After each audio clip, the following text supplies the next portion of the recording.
आज हम बात करेंगे बायोमोलिक्यूल्स चैप्टर के जे 2024 से लेकर 2022 तक के सारे पीवाईक्यूज के बारे में। हर साल दोस्तों आपको इससे एक दो क्वेश्चन दिखे जाएंगे और ये बहुत इजी और इंपॉर्टेंट आपका होता है। सबसे पहले आपको दिया हुआ है which is not true for arginine. Arginine के लिए क्या आपका सही नहीं है? It has a fairly high melting point. ये दोस्तों आपका सही स्टेटमेंट है। आर्जिनिन का दोस्तों बहुत ज़्यादा हाई मेल्टिंग पॉइंट होता है क्योंकि ये एक बहुत बड़ा आपका कंपाउंड होता है। It is associated with more than one pK value. सही बात है, इसमें दोस्तों एक से ज़्यादा पीके वैल्यू होती है। It has a high solubility in benzene. ये दोस्तों आपका गलत स्टेटमेंट है क्योंकि ये दोस्तों एक क्रिस्टलाइन सॉलिड होता है, तो फिर ये दोस्तों इसकी हाई सॉल्युबिलिटी नहीं होती है बेंजीन में। यहाँ पर आप देख भी सकते हैं, तो यहाँ पर आपको देखने से पता ही चल रहा है, तो यहाँ पर बहुत सारे पीके वैल्यू आपको देखने को मिलेगा। मल्टीपल पीके आपको देखने को मिलेगा यहाँ पर किसमें, एस्पराजीन में। इसके बाद the naturally occurring amino acid date contains only one basic functional group. सिर्फ एक बेसिक फंक्शनल ग्रुप किसमें होता है? ये दोस्तों एस्पराजीन में दोस्तों आपका होता है। सिर्फ एक ही आपको दोस्तों बेसिक फंक्शनल ग्रुप देखने को मिलता है, वरना आर्जिनिन, हिस्टीडीन और लाइसिन इसमें दोस्तों आपको मल्टीपल मल्टीपल बेस आपको देखने को मिलते हैं क्योंकि ये आपके बेसिक अमाइनो एसिड्स आपके होते हैं, बी, सी और डी। इसके बाद अगला क्वेश्चन है आपको दिया हुआ है D plus glyceraldehyde HCl H2OH plus, उसके बाद HNO3 लगाया तो फिर आपका क्या बनेगा? तो फिर दोस्तों आपको ध्यान रखना ये रिएक्शन सीक्वेंस बहुत फेमस है। इसमें एक तो दोस्तों ऑप्टिकली एक्टिव बनता है, लेकिन एक आपका मीजो प्रोडक्ट बनता है। कैसे होती है ये रिएक्शन?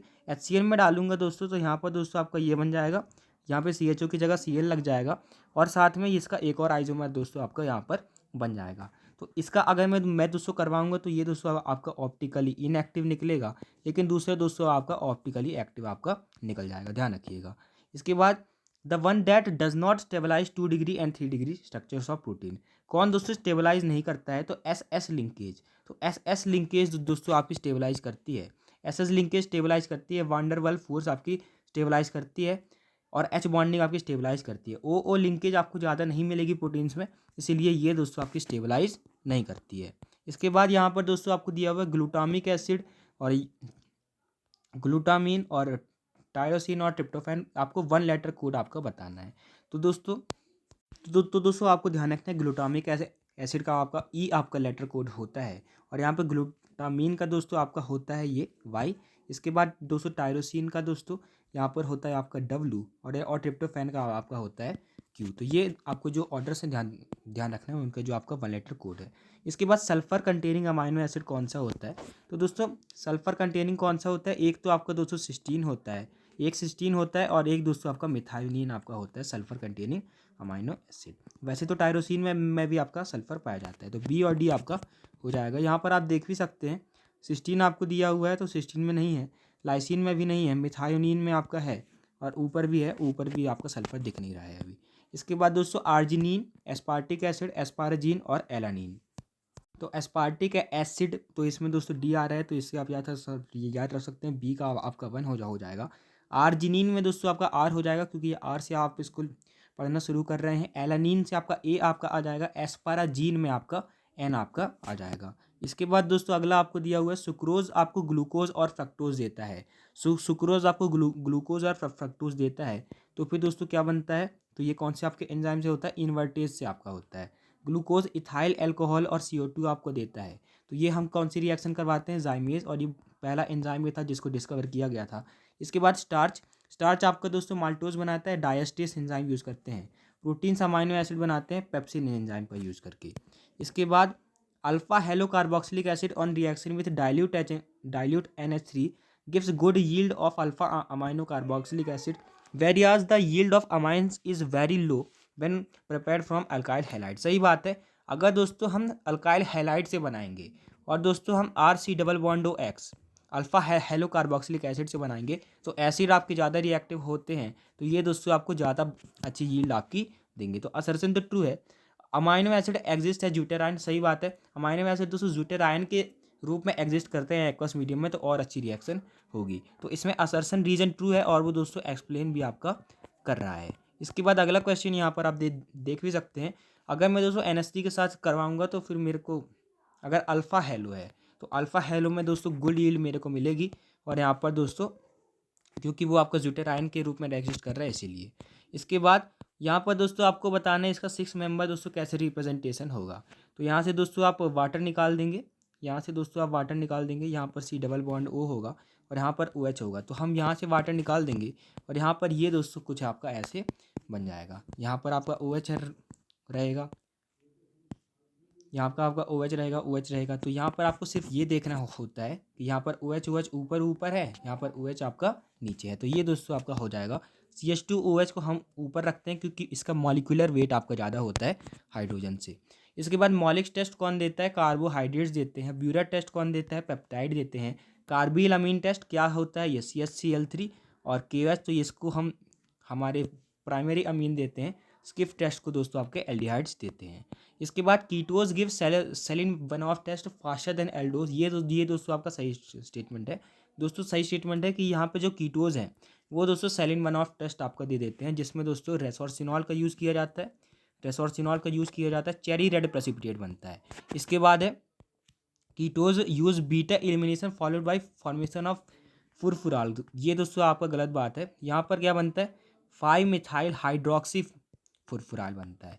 5-मिथाइल हाइड्रोक्सी फुरफुराल बनता है। यहाँ पर आपका दोस्तों सिर्फ फुरफुराल नहीं बनता। तो असर्शन तो ट्रू है लेकिन रीजन आपका फॉल्स है। इसके बाद यहाँ पर आप देख सकते हैं ये टेट्रापेप्टाइड आपका कैसे होगा। तो ये क्या है दोस्तों? आपका फिनाइल एलानीन है। ये दोस्तों आपका फिनाइल एलानीन है, तो यहाँ पर सबसे पहले एफ आ जाएगा। उसके बाद देख पा रहे हैं तो यहाँ पर लूसीन है।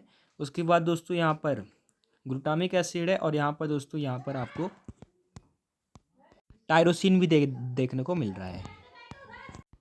इसके बाद अगला है दोस्तों आपको दिया हुआ है कि 2 अमाइनो एसिड है ए और बी, इससे आप साइक्लिक ट्राइपेप्टाइड कितने बना सकते हैं। तो दोस्तों ए और बी से मैं अकेले ए से ए बना सकता हूँ और अकेले बी से बी बना सकता हूँ। यहाँ से मैं बी बना सकता हूँ और ए बना सकता हूँ। तो यहाँ पर मेरे पास टोटल आपके 4 ऑप्शंस हो जाएंगे। यहाँ पर 4 आपके पॉसिबल स्ट्रक्चर्स बन सकते हैं साइक्लिक। इसके बाद दोस्तों अगला आपको दिया हुआ है कि अल्फा डी फ्रुक्टोफिरोनॉज कौन सा है, बीटा डी माइनस फ्रुक्टोफिरोनॉज कौन सा है, बीटा डी आपको बताना है और यहाँ पर ग्लूकोपाइरोनोज आपको बताना है। फ्यूरॉन वाली कौन सी रिंग होती है? 5 की रिंग होती है। तो 5 की रिंग वाली दोस्तों आपकी फ्यूरॉन वाली होगी। तो फ्यूरॉन में दोस्तों अगर दोस्तों CH2OH आपका ऊपर है, अगर CH2OH आपका ऊपर है तो यानी कि वो है आपका अल्फ़ा वाला। अगर CH2OH दोस्तों आपका डाउन है तो वो है आपका बीटा वाला। तो यहाँ पर आप देख पा रहे हैं ये आपकी 5 की रिंग को मेरे को देखना है। यहाँ पर CH2OH ऊपर है तो ये दोस्तों आपका अल्फ़ा वाला है और ये दोस्तों CH2OH यहाँ पर नीचे है तो ये दोस्तों आपका बीटा वाला है। तो दोस्तों ये सी वाले का दोस्तों आपका हो जाएगा फ्रक्टोफ्यूरोनोज है और ये अल्फ़ा वाला है तो इसका 1 हो जाएगा और ये डी वाले का आपका 2 हो जाएगा। वैसे ही अगर दोस्तों यहाँ पर आपको ध्यान रखना है, अगर दोस्तों एच ऊपर है, एच अगर ऊपर है तो दोस्तों आपका अल्फ़ा वाला है। अगर आपका ओ एच ऊपर है, ओ एच अगर ऊपर है तो ये दोस्तों आपका बीटा वाला है। तो एच दोस्तों अगर ऊपर है तो ये दोस्तों आपका अल्फ़ा वाला हो जाएगा, ये आपका बीटा वाला हो जाएगा। तो ए का दोस्तों आपका 1 हो जाएगा और बी का आपका 2 हो जाएगा। इसके बाद अगला दोस्तों आपको दिया हुआ है amylose is insoluble in water. ये दोस्तों आपका सही स्टेटमेंट है। अमाइलोज दोस्तों आपका नहीं, अमाइलोज तो दोस्तों आपका ग्लूकोज होता है तो ये तो सॉल्युबल होता है वाटर में, हम चीनी मिला लेते हैं तो असर्शन फॉल्स है। Amylose is a long linear molecule with more then 200 glucose unit. ये दोस्तों आपका सही स्टेटमेंट है।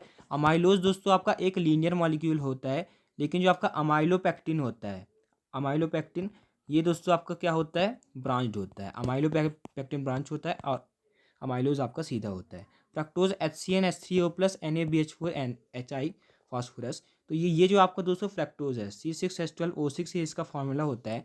NaBH4HI रेड फॉस्फोरस यानी कि ये पूरा रिड्यूस कर देता है, C6H14 आपका बना देता है। और HCN के साथ क्या रिएक्शन होती है देख सकते हैं यहाँ पर, ये ऐसे आपका दोस्तों फ्रक्टोज होता है। इसके ऊपर अगर आप HCN लगाते हैं तो सबसे पहले तो यहाँ पर OH यहाँ पे आपका बनता है और यहाँ पर CN बनता है, क्योंकि O पे आपका माइनस आता है, C के ऊपर प्लस आता है। तो फिर यहाँ पर आप H प्लस और CN माइनस जोड़ देते हैं तो यहाँ पर OH और CN बन जाता है। H3O प्लस अगर मैं लगा देता हूँ तो यहाँ पर दोस्तों ये CN की हाइड्रोलिसिस अगर मैं दोस्तों इसको H2O दे देता हूँ तो ये क्या आपका बना लेता है?